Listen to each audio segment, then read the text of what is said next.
On today's show, the Atlanta Hawks erase a 15-point deficit in the second half and come away with a much-needed road win up in Washington, D.C. We'll talk about all of what transpired in this game, Trae Young's performance, Jalen Johnson off the bench, and more coming up. You are Locked On Hawks, your daily Atlanta Hawks podcast. Part of the Locked On Podcast Network. Your team every day.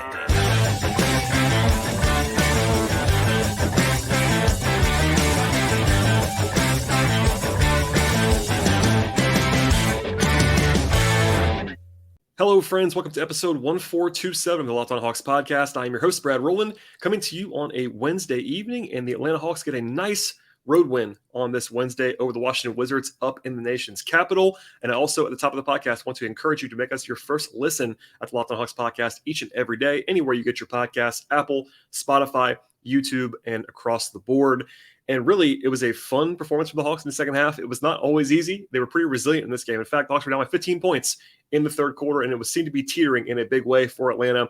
But with this victory, back to 500 now at 33-33, and they stopped a 5-game road losing streak in the process. They also get some revenge after losing to the Wizards last week in Atlanta in close-fought fashion, and plenty to get to, but certainly a good vibes performance from the Hawks as they had to battle back and get this win at the end.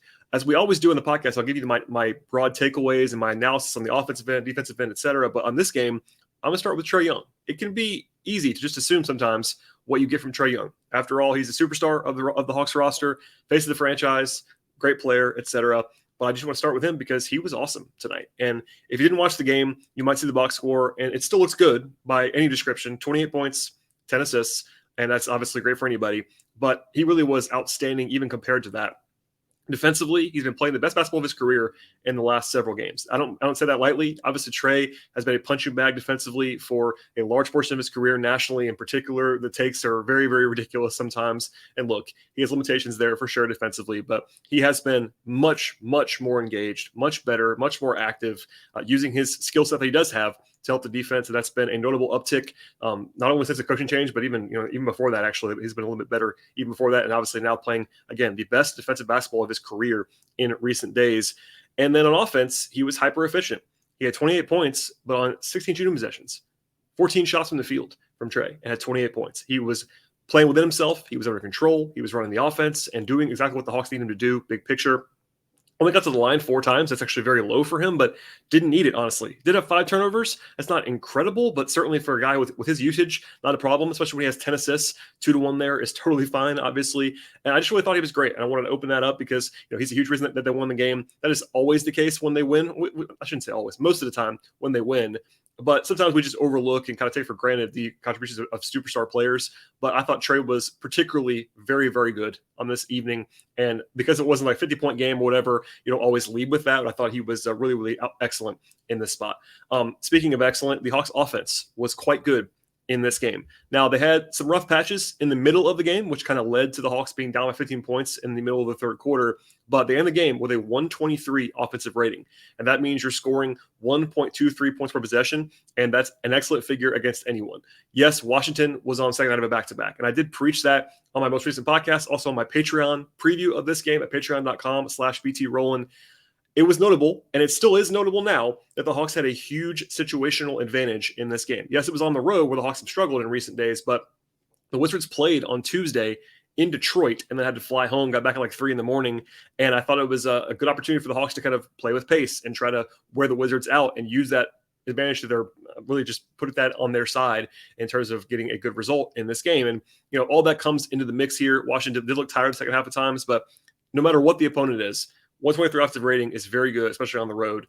And the Hawks shot it very well in this game. 53% from the floor, 41% from 3 is a very nice number for the Hawks. They also took 9 more free throws than the Wizards did, which is not always a huge Hawks staple. Beyond Trae, they don't have a lot of high free throw guys. But in this game, they got to the line with frequency. They scored 58 points in the paint. Excellent number there. And the shot profile overall continues to be much better under Quinn Snyder, even under Prenti as well. But certainly in the most recent weeks, I ranted and raved about the Hawks shot profile. And by the way, when I say that, I mean where the team shoots from on the floor, i.e. more rim attempts, less mid-range attempts, more three-point attempts. And that's a very rough outline. But generally speaking, the Hawks are taking better shots, better high-quality shots under Snyder. That's definitely not always going to fix the problem in one-game sample sizes, but big picture, when the sample grows, that is a good process thing to be doing. Also, 26 assists in this game. Not a huge number, but certainly solid to above average, obviously. And then 11 turnovers is also very, very good. So not much on the offensive glass, but aside from that, like again, there were some lulls. I'm not saying the Hawks were perfect on offense in this game, but basically for the last, 10, maybe even more games than that, the Hawks have been kind of their old self in a good way on offense. Not always the same exact profile, but in terms of their results, the Hawks have been in the top 3 in offense for a little while now, and that's kind of where we kind of thought they would be. Dating back to last season, which is kind of easy to forget, the Hawks were number 2 in the league in offense last season. Now, defensively, it was rough, obviously, but this should be an awesome offensive team. That's the personnel of this roster. There are good defenders, too, on this team, but long story short, this is a much better offensive roster than defensive roster. So the Hawks have to be, to reach their goals, they have to be awesome on offense. And they were, again, in this game, which is good to see. Defensively, it was not as good, let's just say. And that's why this game was close. So a 120 defensive rating against the Wizards. And again, a Wizards team that is tired, not a great offense overall. So that has to be noted. That's a pretty bad figure, to be honest with you, even on the road. And the Wizards did shoot it well, 57% from the floor in this game and 60 points in the paint. I thought perimeter stuff containing the ball was pretty rough in this game for all of the praise I gave to Trae. It's not always his best aspect. And then I thought guys like Bogdanovich and Sadiq Bey and even DeJounte Murray had some real containment issues. Even Hunter, not necessarily his best work for a lot of this game defensively on the perimeter. And that allowed for, which is a lot of running starts at the Hawks bigs that forced foul trouble for the Hawks bigs throughout this game and a lot of, easier shots for the Wizards. But they did create havoc on the perimeter. That's something that Murray, of course, does very well, and Trae has been doing very well recently. They had 19 turnovers, did the Wizards, in this game, including 11 steals. The Hawks had 9 steals in the first half. That was a season high. In fact, that was most steals they've had in a half in about 2 years. That's very nice to see. And then on the glass, they were excellent. That's always a team aspect, but basically, there was not a single dominant rebounder in this game. In fact, Capella had a quote-unquote down game on the glass, but every single Hawks regular, everyone who plays for the Hawks, aside from DeAndre Hunter, so 8 of the 9 guys on the Hawks roster had at least 3 rebounds in this game. Bogey had 8 rebounds. A lot of guys had 4. Jalen and Okongwu and Trae and Murray and Collins had 5. So it was a gang rebounding situation for the Hawks. They did a good job on the glass in this game all the way across the board, and having that possession battle really helps because in the end, despite the fact that the Hawks took 9 more free throw attempts than the Wizards did, they also took 2 more shots from the field. So that's always nice to take more shots than your opponent. It's usually a good recipe for success. And in the end, the Hawks were favored in this game. So it wasn't like this is a huge upset or a performance that you have to write home to your kids about. The Hawks should have beaten the Wizards. They were the better team in a better spot in this game. But when you factor in that they kind of had to come back and really scrap, I know Quinn Snyder talked about this after the game, about how they compete. It's some of that's coach speak for sure. You want your team to compete, but there was a resilience that the Hawks showed tonight that I thought was pretty encouraging. And given that both teams were at full strength, the clean injury reports, et cetera, to get this win on the road where the Hawks have not been able to get a lot of positive results in recent days, and really a result that also matters head to head because the Wizards are a direct competitor in the playoff race, and they play them again on Friday. But after losing both the games in Miami, to get this one was very, very impressive, I thought, from the Hawks, and from Trae on down, a performance that was certainly above average from Atlanta in this game. All right, we'll get into kind of how it all happened in a moment, as well as my individual player breakdowns later on in the show. But first, a word from our sponsors on the podcast. I am very excited about our new partner and sponsor on today's episode, and that is the mobile game Ultimate Pro Basketball GM. If you ever dreamed about becoming a GM in the NBA, like I know I have in my younger days for sure, and managing a basketball team, your dream can come true. And honestly, this game is definitely for you. You manage every aspect of the team. You can play through the season. You can lead the team to glory with Ultimate Pro Basketball GM. You are responsible for hiring the right coaches and trading players and making players train and making draft picks and generally navigating the franchise through stuff like free agency and all the fun challenges of a season. This all happens in a realistic game world, and Ultimate Pro Basketball GM is completely free and playable offline. You can play on the go wherever you want to and however much you want to. And we're already having fun behind the scenes in the Locked On NBA chat. People are trash talking each other about their performances, etc. It's a really lot of fun. It's an awesome way to connect with friends that might be diehards like yourself in the basketball world. And since you're listening to this podcast, Locked On Hawks, you get a 100% free boost to the franchise when you use the promo code Locked On in the game store. Download the game now and by visiting probasketballgm.com, and you can scan the code or look it up in the App Store. That is probasketballgm.com, and when you get there, use the promo code Locked On. Ultimate Basketball GM, start your dynasty today. All right, we'll dive into how this game sort of unfolded. And long story short, and it's definitely a cliche, but it's also true in this game, there were a lot of runs and swings and spurts on both sides. And one of them was at the outset in favor of the Hawks. So an 8-0 run by Atlanta early in the game to go up by 14-5. Trae had a great start, as I talked about earlier, a great game from him overall, but he made his first 3 shots, had 2 steals in the first 2 minutes. John Collins made back-to-back threes. In fact, he hit 4 threes in this game. I'd say a very nice data point for John. Porzingis, though, was a big story for Washington. He ended this game with 43 points, which is obviously a monster performance, using his size advantage to just kind of shoot over the top of the Hawks a lot of the game. He had 10 points early on, but the Hawks had 24 points in the first 6 minutes. And kind of similar to Monday, and that the lead probably should have been bigger, honestly, than how it was, and that kind of bit the Hawks along the way because they did stop making every single shot. There wasn't a whistle for a long time either because the starters played like 8 minutes straight together because they just couldn't get them off the floor. But then once that happened, the rotation was essentially the same. I don't have too much to add there until the very end of the game. Bogey, Okongwu, and Bey as the first subs, and Jalen Johnson when he came back in. They tried Jalen on the perimeter quite a bit again in this game, and some of that's out of necessity. Now, he's been showing that he's capable of doing that. Obviously, he's extremely athletic and long, and he was really good in this game. But I also just talked about it before. I'll say it again now for any new listeners.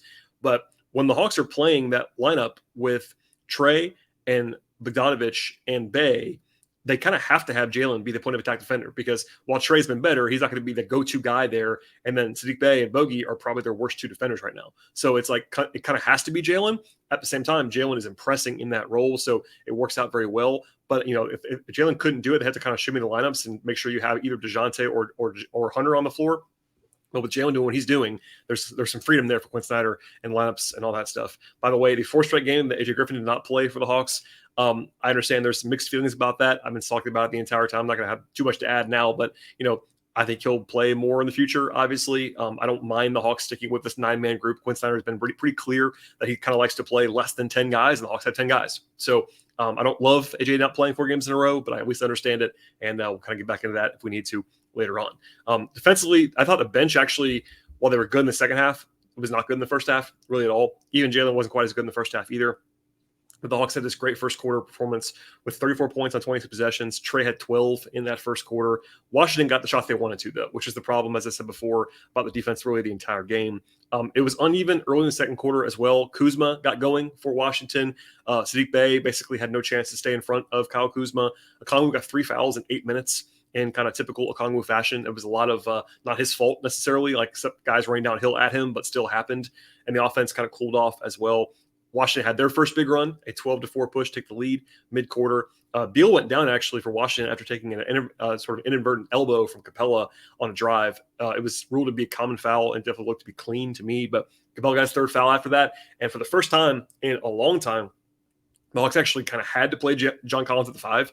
It only took 2 minutes, and it was Collins and Jalen playing together. But Capella and Okongwu both had 3 fouls in the first half, would kind of push them to go a little bit smaller out of necessity. But the Wizards did score the final 6 points of the first half. The Hawks kind of did not score in the last 3 minutes of that first half. And the Hawks had all kinds of issues on the perimeter, again, playing defense. And really the entire half, they struggled. Gave up 19 assists in a half. That's not what you want to see. And that's honestly, they were built out by all the turnovers that happened before. I talked about this before, but the Hawks had their season high in steals in that first half. And offensively, the Hawks scored less than a point per possession in that second quarter. So if you took out the second quarter, the Hawks would have awesome offensive numbers in this game. They already kind of did, but that was their one down quarter in this game. After halftime, early, it was kind of a barrage, actually. The first 4 possessions of the third quarter were threes on both sides. Collins made 2 in a row for Atlanta, and then Porzingis made 1, and Beal made 1 for Washington. But then after that, the Hawks went ice cold. This is their worst single stretch of the game on offense. They actually didn't score for 6 possessions, didn't score for 3.5 minutes. By the time they actually finally scored, they were down by 12, and then by the middle of the third quarter, they're down by 15 again. So 16-4 run by Washington. That was the first haymaker of ultimately a lot of haymakers on both sides in the second half. A huge, 2-handed spike block by Okongwu that I want to highlight on Beal. That was a very impressive play. But then he got a foul at the rim moments later. I didn't love this challenge. Snyder challenged it. It's kind of a low leverage play. I didn't hate it. I thought it probably wasn't a foul. Probably should have been a foul, but also not a huge likelihood of being overturned. And also not a 3-shot foul in the third quarter. It felt like it was a combination of Snyder trying to back up Okongwu, give him some confidence, also trying to avoid a 4th foul on Okongwu, but he lost that one. Not a huge deal or something. I didn't love that decision necessarily. But then the Hawks did have their nice run late in the third, a 15-6 push to get back within 6. That was very, very impressive after the Hawks were kind of on the ropes, honestly, down 15 points. They lost the quarter by a point, and it was definitely up and down, but a nice lob also late by Trae to Okongwu for a bucket in the final seconds to get back within 4. And then the Hawks had their biggest spurt early in the fourth, a 14-0 run between the end of the third and the start of the fourth. And that became a 32-11 overall run by the Hawks from down 5 to up 6. Washington didn't score for a long time in the fourth quarter. Jalen Johnson was flying around. He was tremendous. He was not alone by any means, but he was huge. He had this huge monster tip dunk, probably the highlight of the game for Atlanta. And I think more importantly, even his defensive activity, his length. Obviously, he's been billed by me and others as this transition monster, and that's definitely the case. That's his number one appeal in a lot of ways right now on offense is his transition ability, but defensively, he is causing havoc, and you definitely see the tools that made him a former top 5 prospect in that class. And one of the reasons why I was surprised and also elated, if you're a Hawks fan, that he fell so far in the draft. Anyway, it was not smooth sailing from there. It felt like the Hawks actually were going to be sort of over the top there because, again, Washington had this rest disadvantage, and I thought, honestly, the Wizards were kind of just gassed, but that was not the case. Washington scored the next 11 points. They had 3 threes in a row, which is, of course, a way to counteract a hot stretch by your opponent. And then also the Hawks did themselves no favors. Okongwu got to the line, missed both, and then Murray missed like a 4-foot leaner that he almost always makes, and then that was, again, wrapped around by Washington making every shot for a little while. There was one lineup choice that I have to at least point out that I did not like from Snyder. And again, I want to be very clear. Snyder's done a good job since taking over. I don't worry about Quinn Snyder at all. But Jalen played like 9.5 minutes in a row, so I understood taking him out. But they played about a minute and a half maybe with Trae, Bogey, and Saddiq Bey, along with Collins and Capella. Now, obviously, Collins and Capella, strong defensively as his backline duo. But if you're going to go with Trae, Bogey, and Bey, it has to be Hunter or Jalen, I think, with those guys. I don't love those 3 playing together really ever, honestly, but I do understand it from an offensive point of view. Having those 2 dynamic shooters around Trae is very appealing, but you need someone that can play point of attack defense, whether it's Murray, Hunter, or Johnson. None of those guys were on the floor at that point in time. So that kind of burned them. I didn't love that, and we'll see if that comes back later on. But anyway, the Wizards missed a couple of good looks. Trae to pull up 3 for the lead, another huge shot from him, by the way. And then it was pretty crazy, like back and forth from there. So I'll just stop here to say, in the second half, there was a 16-4 run by Washington, a 14-0 run by Atlanta, an 11-0 run by Washington, and then a 7-0 run by Atlanta, all within like 14 minutes of clock time. Just a crazy back and forth on both sides. After a timeout with 5 minutes to go, Trae had a couple of huge shots, this very impossible leaning like 15-footer that I'm not even sure he thought he was going to make. He started laughing after that shot. Also a nice lob to Capella after that. But Porzingis was burying every shot. He was on fire in this game. Trae also kept answering. And then I thought Hunter had his best defensive possession of the game. He kind of wrapped up Bradley Beal on possession, gave him no space, and forced a stop. But then Beal did tie it on the next possession to get back within, tie the game with 9 seconds to go. There was a breakdown there on the perimeter. He just kind of went right through the defense for a layup. There was a point where the Hawks had missed a shot. It was Murray missing a mid-ranger in a tie game, but Hunter got the rebound, and after a reset, and honestly, extremely encouraging drive from DeAndre Hunter. He's always a little bit too eager to pull up on those drives, but this one he went all the way to the rim, 3-point play, huge possession, and a huge play. Beal got fouled on the next possession, but actually missed a free throw. And while Trae did turn it over, that was kind of his one hiccup in the entire game late. They dodged a bullet. So probably the biggest possession of the game in my mind was right after that. So Trae turns it over up 2. Beal comes down, misses like a 5-footer that he almost always makes. And then Denny Avdia gets the rebound, doesn't just go up with it. For some reason, decides to like try to dribble and bring the ball down and turns it over. So it was like a 3-on-1, generously a 3-on-2 fast break for the Wizards, and they didn't score. And that was, in my mind, the biggest swing of the entire game because that stop allowed the Hawks to get the ball to Hunter. He gets fouled, and then he makes both to go up by 4 points, 18 seconds to go. Now, it wasn't over by any means. But from there, the Hawks were in control the rest of the way. They used Jalen in the defensive lineup after that, which is a good decision, I thought. They got Beal to turn it over with Collins on him in the corner. That was good defense by all parties. And then Trae gets fouled, and while he actually missed a free throw late, it didn't matter. And the only thing that really happened in the last couple seconds was that Washington hit a 3 at the buzzer to actually backdoor cover. So if you might remember this, if you're a degenerate, the Hawks actually backdoor covered with DeJounte Murray earlier this week on a 3 at the very, very end. and there was a return on this spot with Washington backdoor covering against Atlanta because the Hawks were favored by 3 points, ended up winning by 2 because of that 3 by Porzingis. Anyway, it was definitely not easy for the Hawks, as we got into earlier. It was not a perfect performance in this game. It wasn't always just pure. Even Trae, who was awesome, had a turnover late, missed a free throw late. So, again, it wasn't like anybody was perfect. But to pull that game out of the fire, down 15 points in the middle of the third quarter, have 2 big runs, and then not get deterred late when things didn't go perfectly, I thought was a nice step forward for Atlanta. Okay, we'll get into how all the players broke down in this game and then a brief look ahead to what's to come in the future. But first, a word from our sponsors on the show. Today's show is brought to you by FanDuel Sportsbook. The stretch run is here in the NBA, of course. It's the best time of year as well in college basketball, with it being March and all. And the perfect time now to download the FanDuel Sportsbook app. America's #1 sportsbook is FanDuel, and new customers get a no-sweat first bet up to $1,000. That means bonus bets coming back to you if your first bet does not win with FanDuel. Download the app right now on the App Store. It's safe, secure, and easy to use. Anything you're looking for in the sports world. That includes point spreads and totals and money lines and futures and player props and more.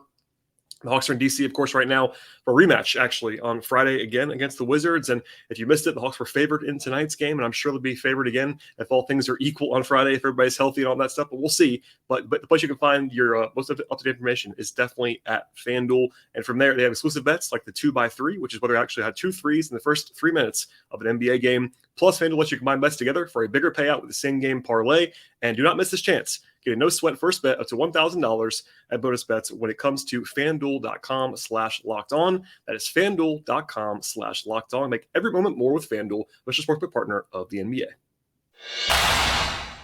All right, we'll dive in now to the individual player performances in this game. Again, 9 guys appeared for Atlanta. Some nice bench contributions, especially in the second half, I thought. First half, not quite as good across the board. But one guy who struggled was Saddiq Bey. He was probably due for one of these. In fact, I know he was, because he was shooting so far above anything reasonable for anyone, aside from maybe Steph Curry in recent days. But Saddiq was 0-4 from 3, had 2 points on 5 shots, 3 rebounds. Defensively, it's been an adventure. I'm not going to do the whole thing again, but if you listen to the recent podcast, I've talked about how he is struggling pretty badly defensively. It is a question mark for sure moving forward. But on this night, I'll just say it was not his best work overall. Okongwu had a mixed game, 9 points on 7 shots. Actually took a corner 3 again. That was good to see. It was a good look. He just didn't make this one like he did in the last game, but it was good to see him take one again.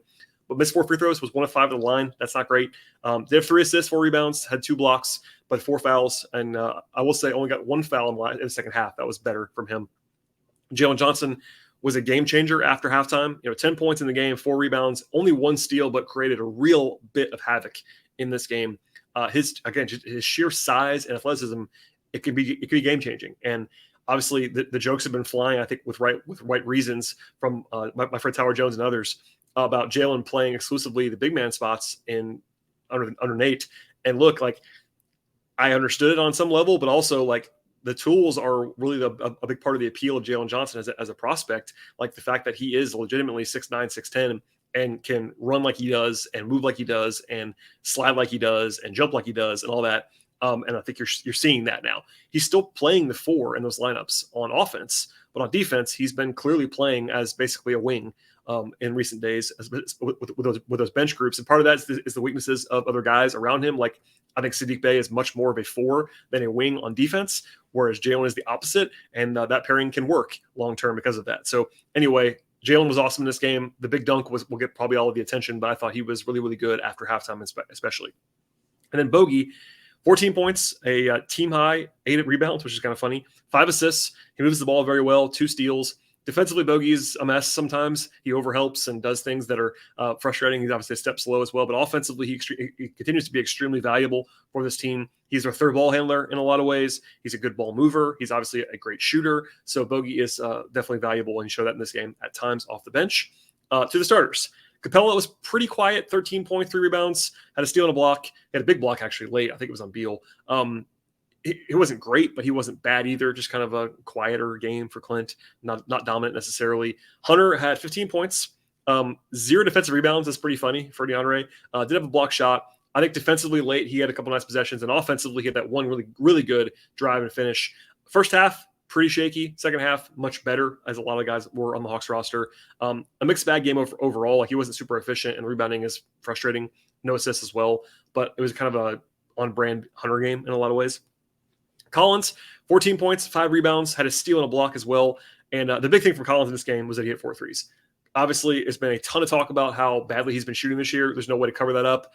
I still tend to lean a little bit more than others do on the literal 4-year sample size of him shooting 38% before this. But I'm not saying it's all fixed by any means. But him hitting 4 threes in this game is encouraging. And for me, he was also hunting his shot after that. Obviously, there's confidence questions whenever you shoot as poorly as he has for this long. But the fact that he wanted the ball more after that is still pretty good for me. But it's one game. He'll take it. And then on the glass, he was the second leading rebounder on the team, had a steal and a block, active defensively. He had some rough moments against Kuzma and against Porzingis in different ways, but I thought he was okay defensively on the whole, good help side stuff, etc. And then the backcourt. Murray had a rough one, for sure. 17 points, but he was, 4 of 11 on twos, 1 of 5 on threes, and just could not make anything other than just right at the rim. But 6 assists, and good defensive impact, had 3 steals. On ball, it was a mess, and I think I've continued to say this before, but his on-ball defense is not very good, and I think that's a mystery unless you watch him intently. I think his reputation precedes him, and people think that he's better than he is, but his off-ball creation defensively is really good, and that's where he actually earns that reputation. So it's kind of an interesting bit of nuance, but offensively, he'll have much better games. The Hawks stealing this game and winning this one with DeJounte shooting as poorly as he did is actually a good sign, I think. And also, he played by far the most minutes of anyone in the Quinn Snyder era. He played 39 minutes in this game. And I think the Hawks just felt like they couldn't take him off the floor late, which I understand. But that's something to keep an eye on because Quinn's been pretty diligent about keeping guys at 34 or under. It was 39 tonight for DeJounte. No travel between now and Friday. Not the worst spot to go ahead and do that, but I thought it was at least interesting. And then I talked about Trae earlier, so I won't belabor the point. But again, 28 points, 10 assists, 3 steals, 8 of 10 on twos, 3 of 4 on threes. Just really efficient, really good, and a superstar performance from Trae in every way. So from here, I'm recording this podcast Wednesday evening. In fact, the Raptors play right now as I'm talking. The Bulls actually are playing as I'm talking. So I don't have the results of those games. The Heat did lose tonight. So for your standings check-in, I'll just say the Hawks are now back within a game and a half of Miami. That's good after losing to them twice for 7th. And they're still ahead of Toronto no matter what Toronto does. If Toronto wins, it's only a half game. If they lose, it's a game and a half. And then we'll see. As far as the Hawks are concerned, 500 on the season, of course, at this point in time. That's not great by anyone's description. Even if they were to win out, which they're probably not going to do, for 16 games, they would be 49-33, which is kind of like where I thought they'd be for the season. So clearly they're not going to be getting to that number. But there is still room ahead for the Hawks to do some things in the future. And the first step of that is playing the Wizards again on Friday. Now, that's more of a level playing field because the Wizards won't be traveling from Detroit in between games. So I would imagine our friends at FanDuel might have the Hawks as a very small favorite, maybe even a toss-up game, because I think basically the long story short version is the Hawks are better than the Wizards, but the game's in Washington. So we'll see. But I think on paper, the second game might be a little bit more difficult than the first one for the Hawks in terms of the situation. But I think that the Hawks probably found some stuff in this game. I trust Quinn, especially with now 2 games of film on Washington and one of them with Porzingis back in there after he missed the first game to kind of make some tweaks. And we'll see how the Hawks come out and respond on Friday night. All right, that's going to be it for me on today's podcast. Please subscribe to the show anywhere you get your podcasts. And it's very important that you do that if you're a fan of the show. I do appreciate all the support always. Ratings and reviews definitely help as well. Auto download, do it across multiple platforms. Likes and downloads and clicks and all that stuff is very, very valuable. Follow the show on Twitter at Locked On Hawks. Follow me on Twitter at BT Rowland. Also follow my Patreon for some written work, patreon.com/BT Rowland. I do appreciate everyone listening to the podcast. TBD on the next show. I'm not sure if I'll have one on Thursday, but I will definitely have one on Friday. And by the way, after Friday's game, the Hawks come back home to play the Celtics on Saturday. So I'll have 2 shows in a row on Friday night and Saturday night at the very least. So please stay tuned for all of that. Subscribe to the podcast, and we'll see you all next time.